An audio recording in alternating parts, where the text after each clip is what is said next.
சில அயோக்கியர்கள் சொல்லுகிறார்கள் கலப்பு திருமணம் என்று. ஒரு மனிதன் ஒரு மனுஷியை காதலிப்பது என்பது இயல்பானது, இயற்கையானது. ஒரு மனிதன் நாயை காதலிப்பதோ ஆடு அல்லது மாடுகளை காதலிப்பதோ அதுதான் கலப்பு.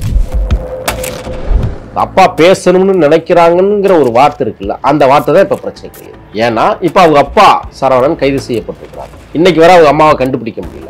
அவங்க அம்மாவுக்கும் அவங்க அப்பாவுக்கும் நடந்த திருமணமே மோசடி திருமணம். அந்த அம்மாவும் இவரும் ஒரே காவல் நிலையத்தில் வேலை செய்யும் பொழுது அந்த அம்மா நிறைய பேரோட அல்ஜா குல்ஜாவில் இருந்ததாகவும், அப்படி அல்ஜா குல்ஜாவுக்கு போகிற போது மாட்டிக்கொண்ட சரவணன் கல்யாணம் பண்ணி கொண்டார்.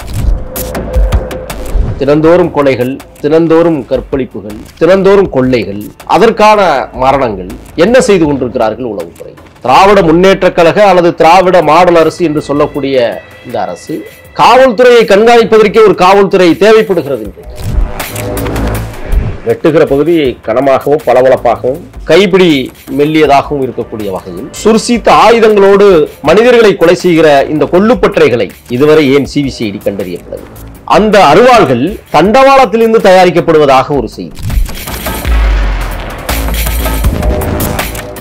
அக்காட் நேயர்களுக்கு வணக்கம். நான் உங்க சுஷீந்திரன். இன்னைக்கு நம்ம கூட இருக்க ஸ்பெஷல் கெஸ்ட் முகில் வீரப்பன் அவர்கள். வணக்கம் சார். வணக்கம். எப்படி இருக்கீங்க? நல்லா இருக்கேன் சார். நம்ம நாட்டில் நிறைய விஷயங்கள் என்னென்னமோ நடந்துகிட்டு இருக்கு.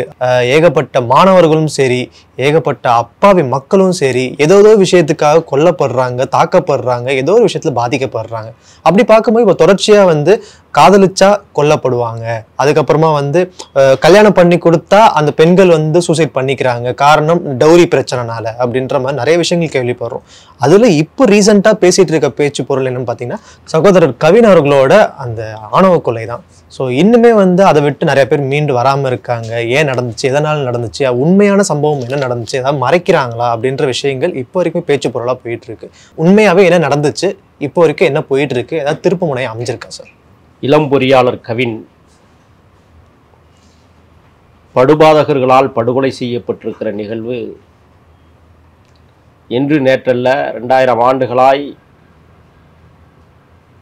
ஒரு தேசிய பேரினவாதத்திற்குள் பிளவுகளை ஏற்படுத்துகிற முயற்சியில் சாதியத்தை உள்ளே திணித்து ஆரிய பார்ப்பனர் கும்பல்கள் இதுபோன்ற வேலைகளை திட்டமிட்டு காய் நகர்த்தி செய்ததின் விளைவு இன்றைக்கு தமிழர்களுக்குள்ளேயே மோதல் போக்கை உருவாக்கியிருக்கிறார்கள். சில அயோக்கியர்கள் சொல்லுகிறார்கள் கலப்பு திருமணம் என்று. ஒரு மனிதன் ஒரு மனுஷியை காதலிப்பது என்பது இயல்பானது, இயற்கையானது. ஒரு மனிதன் நாயை காதலிப்பதோ ஆடு அல்லது மாடுகளை காதலிப்பதோ ஏன் எருமை மாடை காதலிப்பதோ அதுதான் கலப்பு. ஆனால் இவர்கள் சாதியை மையப்படுத்தி, தன் சாதியை முன்னிலைப்படுத்தி கலப்பு கலப்பு என்று பேசி அருவருக்கத்தக்க வார்த்தைகளை தமிழ்நாட்டில் புழக்கத்தில் விட்டிருப்பதை பார்க்கிற போது என்ன செய்வதென்றே தெரியாமல் திகைத்து நிற்கிறது தமிழ் தேசிய பேரினம். தம்பி கவின் கொலை முதல்ல காவல்துறையை சீர்படுத்தணும்னு நான் தொடர்ச்சியாக சொல்லிகிட்டே இருக்கேன். குறிப்பாக தூத்துக்குடி, தென்காசி, மதுரை, திருநெல்வேலி, சிவகங்கை, புதுக்கோட்டை, ஏன் இவ்வளவு நெருக்கடிகளை இந்த மாவட்டங்கள் சந்தித்திருக்கிறது? ஒரு காலத்தில் அறிவொளி இயக்கம் என்கிற பெயரில் படிப்பறிவு இல்லாதவர்களுக்கு கூட அறிவை புகட்ட வேண்டும் என்பதற்காக ஒரு அமைப்பு தொடங்கி படிக்காதவர்களும் படித்தார்கள் இரவு நேர பள்ளிகளில். இந்த அரசு எவ்வளவோ முயற்சி பண்ணுகிறது, செய்கிறது. அரசிடம் மிக முக்கியமான குறைபாடுகள் இருப்பதை நாம் அறிவோம். சனாதனத்திற்கு எதிராக சரியாக நிற்கிறார்களா என்பதை நான் கேள்வியாக வைக்க விரும்புகிறேன். சனாதன எதிர்ப்பு என்றால் சாதியத்தை ஒழிப்பு. சாதிய ஒழிப்பு இல்லாமல் சனாதனத்தை ஒழிக்க முடியாது. அப்ப இந்த கிட்டத்தட்ட 65 ஆண்டு கால இந்த திராவிட இயக்க மண்ணில் தொடர்ந்து ஆட்சி செய்து வருகிற இந்த திராவிட இயக்கங்களுக்குள் ஒரு விதமான போட்டியின் அணுகுமுறை தென்படுகிறது. நீ ஆள வேண்டுமா, நான் ஆள வேண்டுமா? நீங்கள் குறிப்பிட்டதை போல தினந்தோறும் கொலைகள், தினந்தோறும் கற்பழிப்புகள், தினந்தோறும் கொள்ளைகள், அதற்கான மரணங்கள், ஒரு மரணம் ஒரு குறிப்பிட்ட காவல்துறை பகுதியை சேர்ந்த இடத்தில் நடக்கிறது என்றால் அங்கே உளவுத்துறைகள் இருக்கிறார்கள். என்ன செய்து கொண்டிருக்கிறார்கள் உளவுத்துறை? ஒரு ஆட்சிக்கு தர்ம சங்கடமான ஒரு சூழலை இன்றைக்கு காவல்துறை தான் தீர்மானித்து வைத்திருக்கிறது. திராவிட முன்னேற்ற கழக அல்லது திராவிட மாடல் அரசு என்று சொல்லக்கூடிய இந்த அரசு காவல்துறையை கண்காணிப்பதற்கே ஒரு காவல்துறை தேவைப்படுகிறது. இன்றைக்கு தம்பி கவின் அவர்கள் 26ஆம் தேதி இரவு சென்னையிலிருந்து தன்னுடைய மென்பொறியாளர் பணியை ஒரு 4 நாட்களுக்கு விடுமுறை போட்டுவிட்டு செல்லுகிறார் நெல்லை சீமைக்கு. சுபாஷினி 28ஆம் தேதி நீ வந்துவிடு என்று போனிலே அழைப்பு சொல்லுகிறார். ஆனால் அவர் 27 காலையிலே சென்று விடுகிறார். அதற்கு காரணம் அவருடைய தாய்வழி தாத்தா உடல்நலம் சரியில்லை. சுபாஷினியிடம் சொல்லுகிற போது என்னுடைய மருத்துவமனைக்கே கூட்டி வா, நான் வந்து பார்த்துக்கிறேன்னு சொல்லி தான் வர வைக்கிறாங்க. இப்போ சிபிசிஐடி விசாரணையில் வேகம் எடுப்பதை போல தெரிகிறது. ஆனால் வேகம் எடுக்கிறதா என்றால் கேள்விக்குறியாக இருக்கிறது. காரணம், தமிழ்நாட்டில் இந்த ஆட்சி நிறுவியவுடன் கள்ளக்குறிச்சி கனியாமூர் ஸ்ரீமதி மரணத்தில் புதைந்து கிடக்கிற மர்மங்கள் இன்னும் வெளிச்சத்திற்கு வராமல் இருக்கிறது. அது சிபிசிஐடியினுடைய விசாரணை.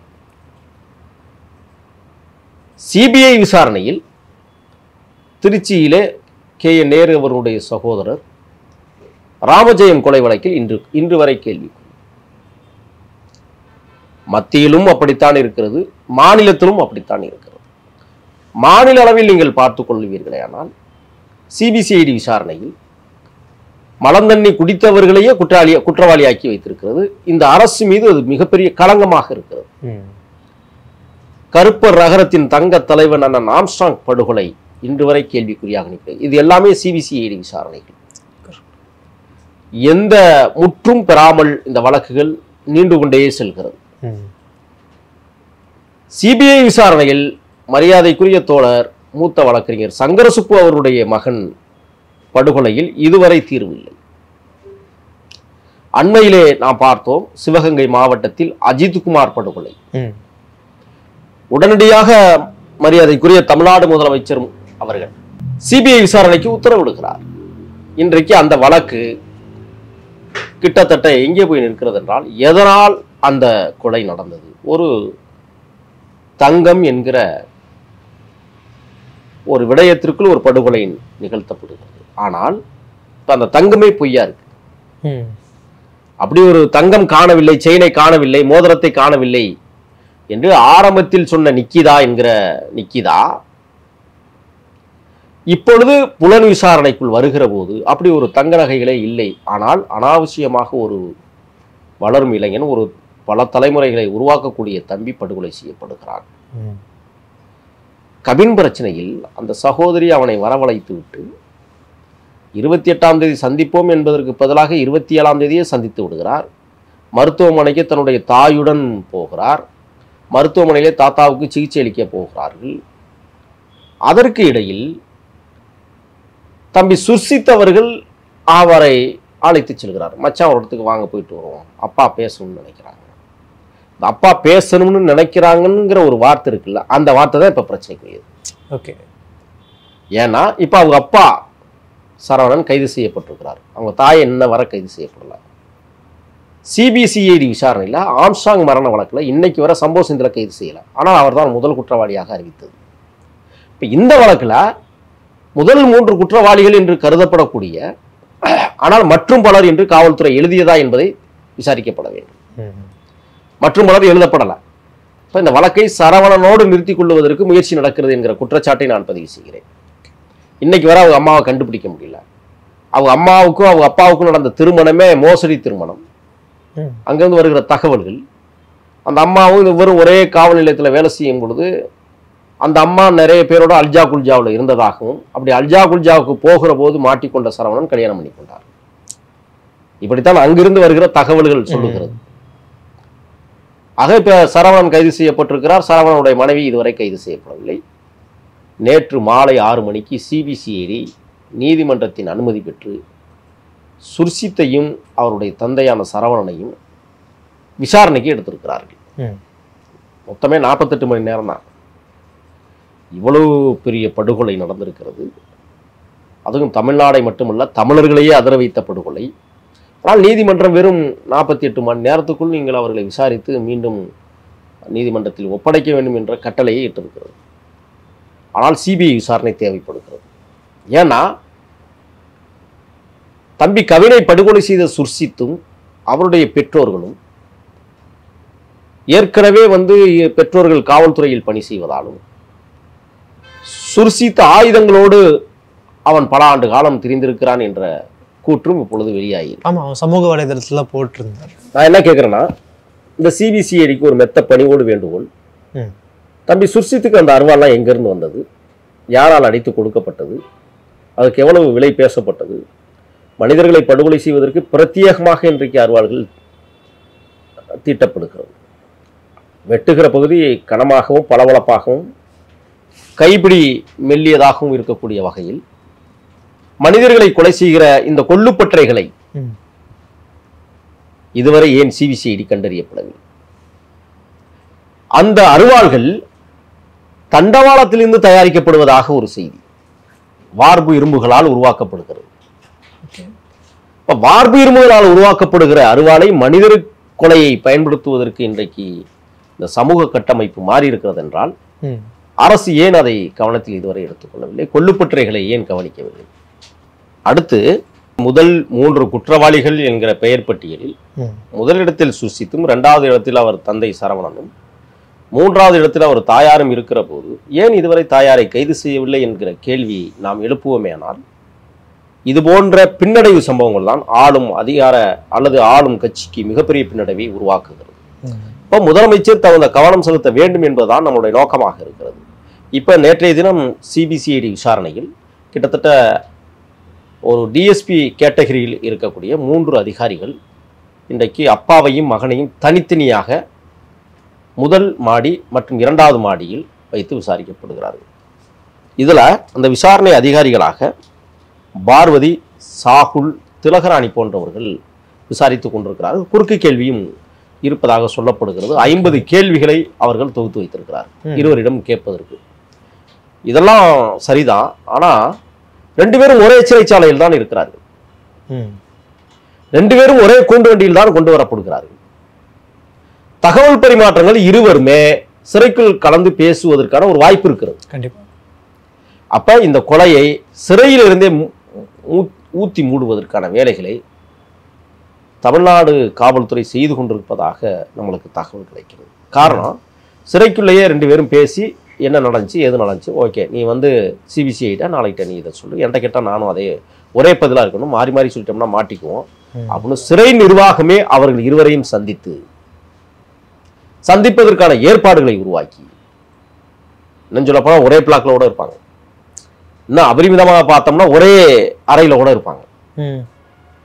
இப்போ மதுரை சிறைச்சாலையை நாம் சோதனையிட வேண்டும். குற்றவாளிகள் ஒரு வழக்கில் ஒரே அறையில் அல்லது ஒரே சிறையில் வைத்தால் அது எப்படி சாத்தியமாகும்? விசாரணை மட்டும் தனித்தனியாக இருக்கிறது. அவருடைய வாழ்வியல் தனித்தனியாக இருக்க வேண்டும் அல்லவா சிறை வாழ்க்கை. ஏன் அதை இவர்கள் இப்படி செய்கிறார்கள்? அடுத்து பார்த்தீங்கன்னு சொன்னா, முதல்ல தென் மாவட்டங்கள் இல்லையா, சாதியமும் சாதிக்கான அதிகாரங்களும் அளவு கடந்து இருப்பதால் தான் இது போன்ற ஆணவ படுகொலைகளை அந்த மாவட்டங்கள் சந்தித்துக் கொண்டிருக்கிறது. இந்த காலகட்டத்திலையும் அதெல்லாம் இன்னும் நிறைய இருக்காது. நான் உங்களுக்கு ஒரு வீடியோ காட்டவா? இந்த காலத்திலையும் இப்படி இருக்கா? இன்னைக்கும் 2025லயும் எங்களுக்கு முடி வெட்டுறது கிடையாது, டீ ஷாப்ல டீ தரது கிடையாது, ஹோட்டல்ல சோறு போறது கிடையாது, பொது இடங்களை அனுமதிக்கிறது கிடையாது, மண்டபத்துல போய் நாங்க ஃபங்க்ஷன்ல கலந்துக்க முடியாது. நீ தனியா நில்லு, நான் தனியா நில்லு அப்படின்னு சொல்லுவாங்க சார்.